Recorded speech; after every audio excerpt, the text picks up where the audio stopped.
विजय बहन बाबा की बहुत पुरानी।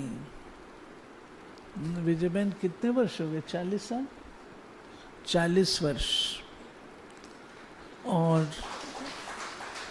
आप सोचो उस समय छोटी आयु, पूरा परिवार, बहुत बड़ा परिवार ज्ञान में चलता है। और रशिया में जो अपने विजय भाई हैं, रशिया में संतोष बहन और वो है ना सुधा बहन और विजय भाई आपके भाई हैं। तो अभी सुनेंगे।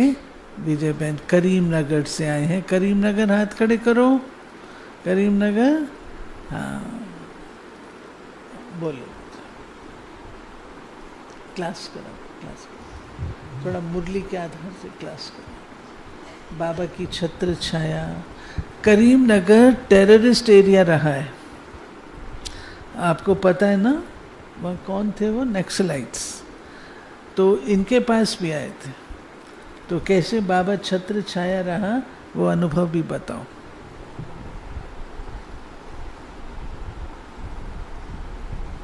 ओम शांति।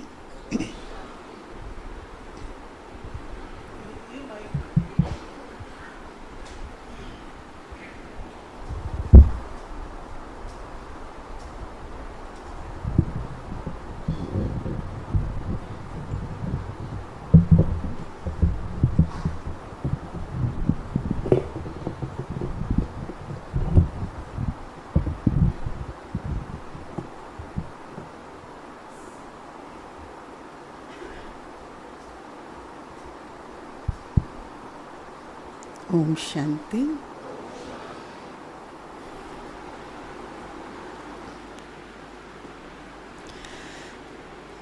दीदी जी ने कहा कि वहाँ नक्सलाइट एरिया है। हम 1983 में बाबा की गोद में आए और मेरे अंदर यही चलती थी कि मैं जल्दी से जल्दी बाबा के घर में ही रहे और सेवा में भी आ जाऊं। तो बाबा को मना, हमारा लौकिक परिवार पूरे चलने के कारण कोई बंधन नहीं थी। बहुत ही जल्दी मैं बाबा के सेवा में आ गई। तो कुलदीप बहन जी करीमनगर ही भेजे थे। तो करीमनगर में मैंने वास्तव में मुझे लौकिक रीति से भी कहा, मैं अकेली नहीं जाती थी, कोई भी साथ रहे ऐसा रहता था। परंतु बाबा के बनने के बाद वो अकेलापन कुछ नहीं लगा और बाबा को साथ में रखने के कारण शायद मैं अकेली जा सकी। और एड्रेस भी नहीं मालूम मुझे। बहन जी बोले कि आप चले जाओ।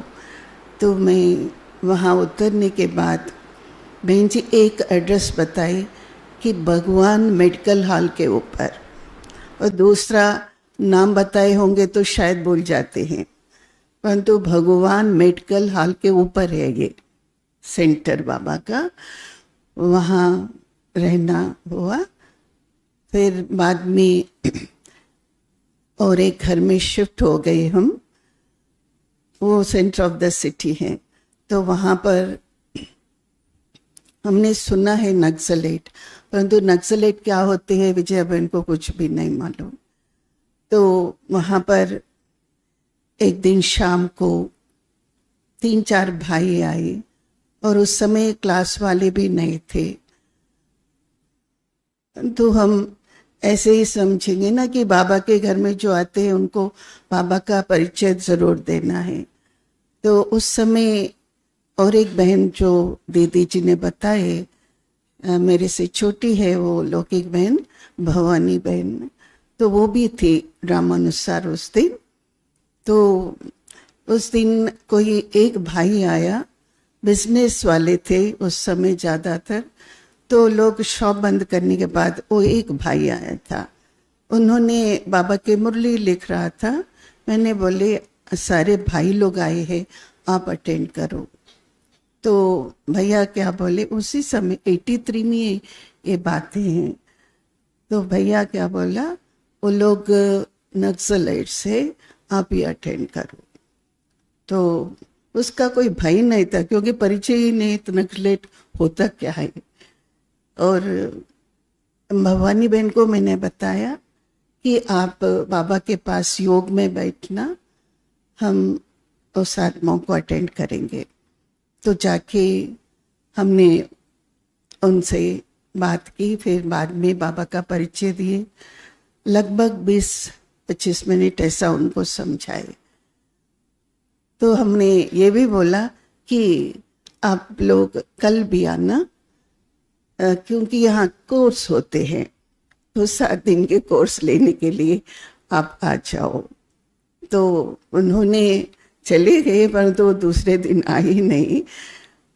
मैंने ऐसा अनुभव हुआ, मैं हमेशा बाबा के रूम में बैठती थी, तो बाबा को ही बोलते थे, बाबा मैं इनोसेंट हूँ, आप ही संभाल रहे हो, मुझे कुछ नहीं मालूम। सचमुच उस समय लौकिक रीति से ज़्यादा में एक्सपोजर नहीं थे, ना फ्रेंड्स होते थे, परंतु इतना ये नहीं कि मना सब कुछ जानना, ये वो कुछ लौकिक रीति से कुछ नहीं थे। और बाबा मिलने के बाद ये स्पिरिचुअलिटी जो है वो संबंध जो बाबा ने बताया उसमें बहुत आकर्षण था। तो पहली बार जब मैं मधुबन गई यूनिवर्सल पीस हॉल में, एंटर होते ही जैसे आज बाबा बाहों में समा लेता है, तो वो बाबा के जो लाइफ साइज फोटो है हॉल में, उसको देखते ही मेरे को साकार में बाबा का पुरुष शरीर नहीं दिखाई पड़ा। मैं बाबा को माँ के रूप में ही अनुभव किया उस दिन, कि शिव बाबा हमेशा कहते हैं कि ब्रह्मा बड़ी माँ है, तो उस रूप से ही मैंने अनुभव किया बाबा को। पहली बार ही गई थी, क्योंकि बाबा के ज्ञान में आने के बाद ये जरूर अनुभव होता था सेंटर में भी कि बाबा मेरी माँ है। लौकिक नाता तो हमको मालूम हो गए वो टेम्पररी है, परंतु माँ के पालना, वो साकार में बाबा को मैं हमेशा सोचती थी, बाबा पुरुष तन में रहकर कैसे माँ की पालना दिए होंगे, इतना वंडरफुल बात है ये, ऐसा मैं सोचती थी। मना ये वंडरफुल है, शिव बाबा है ये वंडरफुल, परंतु साकार में ब्रह्मा बाबा भी कम नहीं है। वो इतना साकार में पालना दी सभी को। उस समय की बातें दादियों के मुख से सुनती थी, तो हमेशा मैं वो यज्ञ की समय के वहाँ पर चली जाती थी।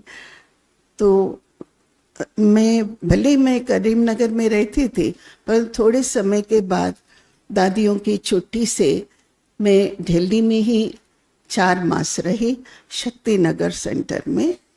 शक्ति नगर सेंटर में मेरे को ज्ञान में आते ही जगदीश भाई जी का भी बहुत होता था कि बाबा ड्रामानुसार उस समय शक्ति नगर सेंटर लेके गए, मुझे वो पालना मिली।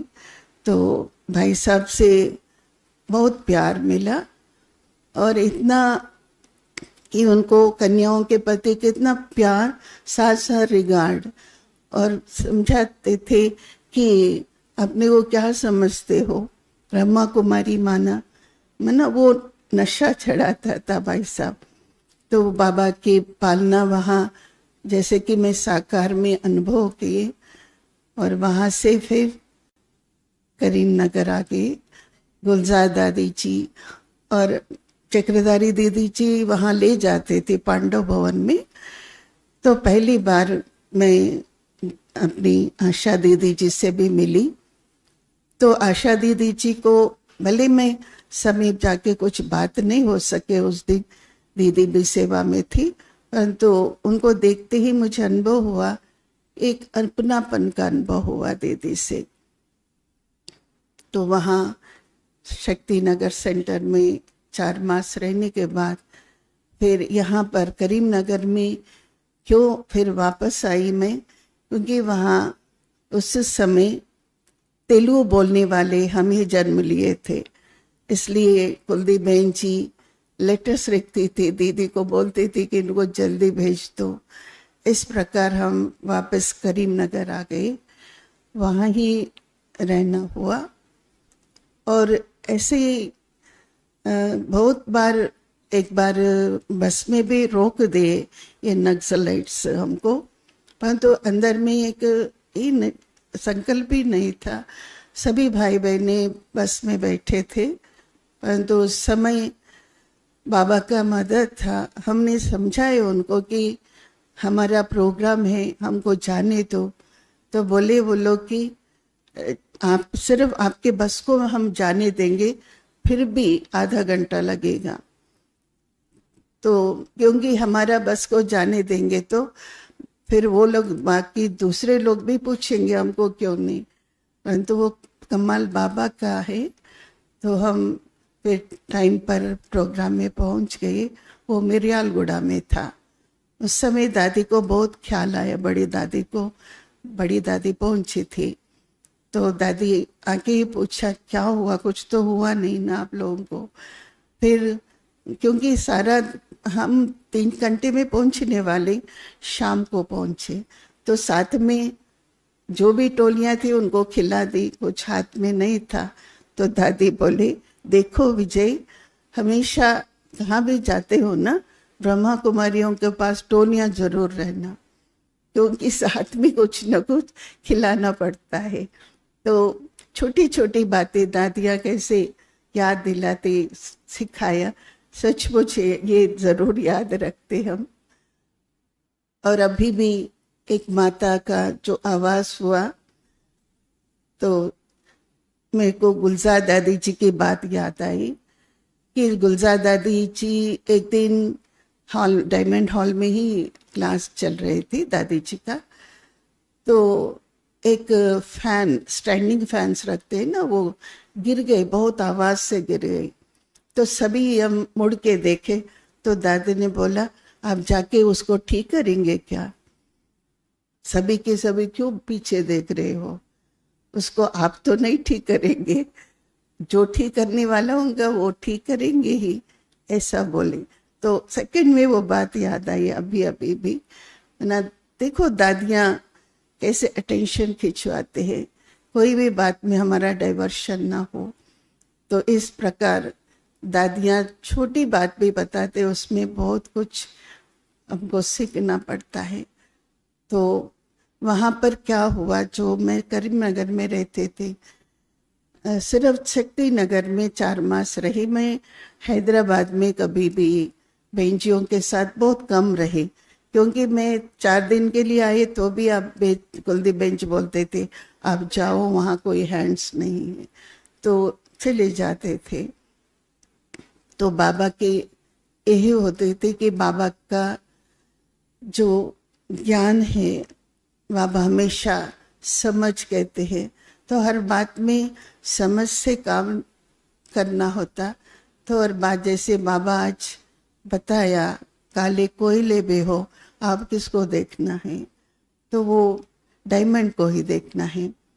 तो आत्मा के रूप में बाबा बहुत कुछ सिखाया, और आत्मा का पाठ इतना पक्का कराता बाबा, सचमुच उस पाठ पढ़ने से हमारा अनुभव कैसे बढ़ता। हाँ, जैसे अब बाबा ऑल्टरनेट प्रसाद भी बताया कि चलो आप सूक्ष्म रूप में नहीं देख पाते तो फरिश्ता को देखो, क्योंकि शरीर देखने का आदत पड़ गई है। तो सूक्ष्म रूप का शरीर जो लाइट बॉडी है उसको देखो। तो देखने से उसका भी हम लाभ ही उठाएंगे। क्या आत्मा को देखने से भी हमारा वो पाठ पक्का हो जाएगा। किस भी रीति से बाबा हम बच्चों को क्या क्या सिखाता, पहले वो छोटी छोटी बातें भी सिखाता, और जो हमारा लक्ष्य है उसके प्रति भी बाबा हमको समझाते। तो ये फरिश्ता का भी बात बाबा जो समझाते, सचमुच हम फरिश्ता के रूप में रहने से, ये भी बाबा कभी कभी बाबा को पसंद नहीं, जो भी बात होती वो कभी कभी वो अच्छा नहीं लगता बाबा को। सदा सदा बोलता बाबा, अंडरलाइन कराता हूँ बच्चों से, सदा के लिए वैसे रहना मन। बाबा ये चाहते ही कि बच्चे जल्दी से जल्दी सीख लिए और बन जाए। तो बाबा का कार्य भी संपन्न होने के लिए समय बहुत कम है, और हमको अगर टाइम कम है तो हमको फास्ट जाना पड़ता। इस प्रकार बाबा को ये अंदर रहता कि बच्चे बाप समान बने। हम बच्चे जरूर हाथ उठाएंगे, बाबा को भी मालूम कि बच्चे हाथ तो उठा के मेरे को खुश कर देते, परंतु कब तक ऐसा भी नहीं है। परंतु टाइम खत्म होगा तो तब हम कुछ कर नहीं सकते। इसलिए बाबा कहते कि बच्चे पुरुषार्थ को तीव्र करो, जो बाबा चाहते हैं हम बच्चे ही पूर्ण करना है। ये भी बोलता बाबा, और कोई आएंगे क्या बनने के लिए, आप ही तो है। तो बाबा कितना आश रखा है हमारे ऊपर, तो हम भी उस बाबा के आशाओं को पूर्ण करना है। तो हम भी कभी कभी सोचते हैं, भगवान को हम बोलते थे कि ये दो वो दो ये करो हमारे लिए, परंतु बाबा अब वो भगवान खुद हम बच्चों को पूछते हैं कि बच्चे मेरे आश पूर्ण करो। तो बाबा के आशाओं को पूर्ण करना ये बहुत बड़ी भाग्य है हम बच्चों को। हम देखने में साधारण है, परंतु किनको चुना बाबा, ये चैलेंज है। हम साधारण है परंतु हमको ये बाबा बनाता, तो ये भी हमारा भाग्य है जो बाबा ने हम बच्चों को चुना है। इसलिए फोटो में कोई, कोई में भी कोई। उस समय हमारी लौकिक माता जी को गीता पढ़ने की बहुत आदत थी, तो जब वो जरा बुजुर्ग हो गई तो पढ़ नहीं पाती थी, तो गीता के परिचय भी कैसे हुआ उनको सुनाती थी मैं पढ़ के। तो उसमें अर्जुन को कृष्ण ने बोला कि आत्माभिमानी बनो।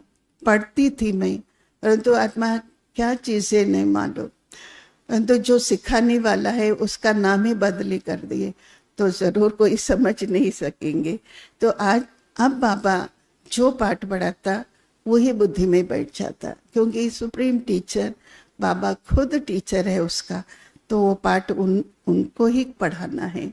तो ये भी मन मना बहुमध्या जब पढ़ते थे, परंतु उसका अर्थ क्या है मना। इसलिए बाबा कहते बच्चे आप लोग स्लोगन भी लिखते हो, क्या क्या लिखते हो, परंतु उसका अर्थ तो उनको मालूम ही नहीं जब तक आप नहीं समझाओ। परंतु स्लोगन शॉर्ट रूप में रहते तो भी हम उनको समझकर उसको अमल में लाने के लिए हमको समझ में आता, ये किसी को समझ में नहीं आता, क्योंकि ये भगवान वाच है। भगवान वाच को इसलिए कहते हैं फोटो में कोई और कोई में भी कोई समझते। वो भी उस समय पढ़ती थी परंतु समझ में नहीं आता था फोटो में कोई क्यों। तो अभी हम बच्चे कौन है, अभी फोटो में कोई, कोई में कोई बच्चे हैं। इसलिए आप सबको मिल करके हमको बहुत खुशी हुई।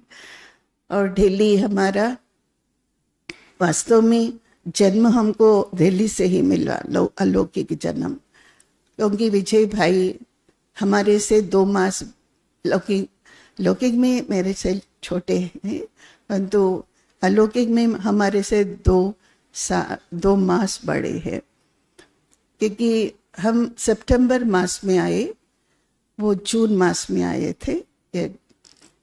तो वो लेटर्स में लिखते थे हमको कि शिव बाबा के ब्लेसिंग से आप सब ठीक होंगे। तो लेटर पढ़ करके समझ में नहीं आता था ये शिव बाबा कौन है, परंतु जब उन्होंने आया, मैंने लौकिक पढ़ाई में जो हॉलीडेज मिलता था उस समय आया था, तो रात को ही हम सबको बिठा के समझाया। हाथ में कोई प्रदर्शनी भी नहीं थी विजय भाई के हाथ में, परंतु ओरली समझाया, 5000 वर्ष के बाद बताया। और शिव बाबा 84 जन्म हम ही देवी देवताएं थे, हमको ही बनना, ये सब कुछ शॉर्ट में बताएं। उतने में ही समझ में आ गए। सचमुच बाबा को थैंक्स बोलूं, मैंने उतना समय में ही समझ में आया ये अलग है। तो भैया समझाने के बाद शिव बाबा मिलने से पहले हमको इक्वल प्यार श्री कृष्ण से थे। श्री कृष्ण बहुत पसंद था, कोई भी बात हो उनसे शेयर करते थे। वो कहाँ की है, कहाँ रहने वाला है नहीं मालूम कुछ भी, परंतु उससे बहुत प्यार। श्री कृष्ण से ही बात करते थे, कुछ भी ऐसा बात सामने आए तो उनको बताते थे। मैं लौकिक जीवन में मुझे ना थोड़ा अनुभव बता रही हूँ अभी, कि लौकिक जीवन में मुझे शादी करना पसंद नहीं था बिल्कुल। श्री कृष्ण से बात करते थे, कोई लौकिक में रिलेशन आते थे शादी कराने के लिए, तो मैं उनको बोलती थी ये नहीं होना चाहिए, कुछ भी हो ये लोग रिटर्न हो जाए। मैंने वो पसंद नहीं करते तो रिटर्न हो जाते ना, तो ऐसा मैं उनको बोलती थी श्री कृष्ण को। तो ऐसा वो भी हुआ नहीं। बाबा को बहुत थैंक्स बोले, क्योंकि अभी श्री कृष्ण के प्रति जो दृष्टि थी, प्यार था, विजय भाई जो रात को समझाया उससे ही चला गया। फिर मैं श्री कृष्ण की मूर्ति को बहुत प्यार से सजाते थे, सिर्फ उनको ही फूल चढ़ाते थे और किसी को नहीं। मैंने सबको न साफ करके तिलक लगा के रखते थे, परंतु श्री कृष्ण को बहुत प्यार से देखते थे।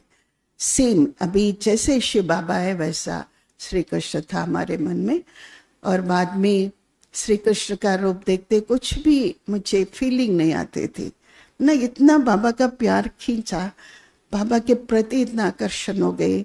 तो बाबा तब से शिव बाबा को अपने पिता मानकर उनके आशाओं को पूर्ण करने के लिए हम बच्चे क्या करें इसका, वरना बाबा मुरली में जो बताता हर बात समझाते। तो इसलिए मुरली हमारा ब्राह्मणों के लिए सांस है। और इस जीवन में बाबा के मुरली जैसे ही बाबा के बन गए 7 दिन के बाद, समझने के बाद मुरली कभी भी मिस नहीं की। और बाबा को बहुत बहुत थैंक्स। और दिल्ली से ही हमको मैसेज मिला, इसलिए मैं हमेशा ये नशा से सोचती हूँ मैं भी दिल्ली के ही बच्ची हूँ। Thank you. ओम शांति।